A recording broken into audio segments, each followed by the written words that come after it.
Hey guys, welcome to my channel Miss Recap. Today I'm talking about the movie Source Codes. US Army pilot Captain Colter Stevens wakes up on a meter commuter train headed to Chicago. Steven is disoriented. His last memory was flying on a mission in Afghanistan. However, to the world around him, including his friend Christina Warren and his reflections in the passenger window and in the restroom mirror, he appears to be Sean Fentress, a school teacher, as he expresses his confusion to Christina. The train explodes, killing everyone aboard. Stevens wakes up inside a dimly lit cockpit, communicating through a video screen. Air Force Captain Colin Goodwin verifies Steven identify and tells him of his mission to find the train bomber before sending him back to the beginning.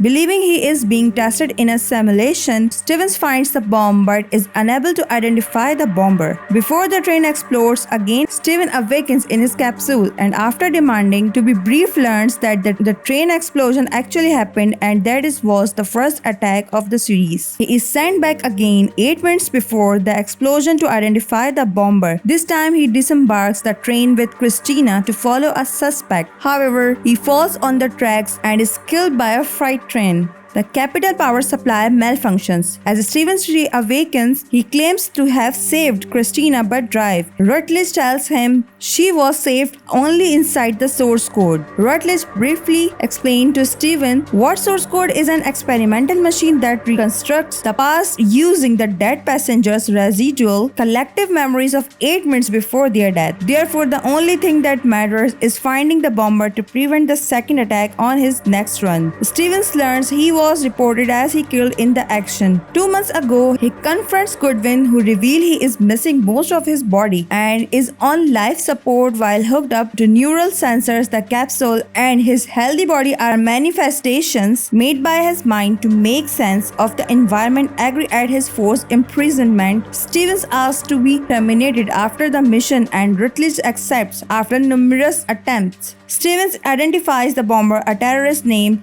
Derek Frost. Stevens memorized Frost's license and vehicle registrations plates. However, he is unable to stop the train explosion outside. Source code: he relays his knowledge to Goodwin, which helps the police arrest Frost and prevents the second attack. Steven is congratulated for completing his mission. Rutledge secretly reneged on his deal to let Stevens die as he is the only candidate that can enter source code at the moment. Sympathetic to his plight, Goodwin sends Stevens back one last and promises to disconnect his life supports after 8 minutes. This time he sets a date with Christina, defuses the bombs, handcuffs Frost, and reports him to the police. He calls his father under the guise of a fellow soldier and reconciles with him and sends Goodwin a message after 8 minutes. Goodwin terminates Steven's life support as the world around him progresses beyond 8 minutes. Steven confirms his suspicions that source code is not a simulation but a gateway to alternate realities. He and Christina leave the train and go on a date in the same reality. Goodwin receives Stefan's message. He tells her of source code true capability and asks her to help the alternate reality version of him.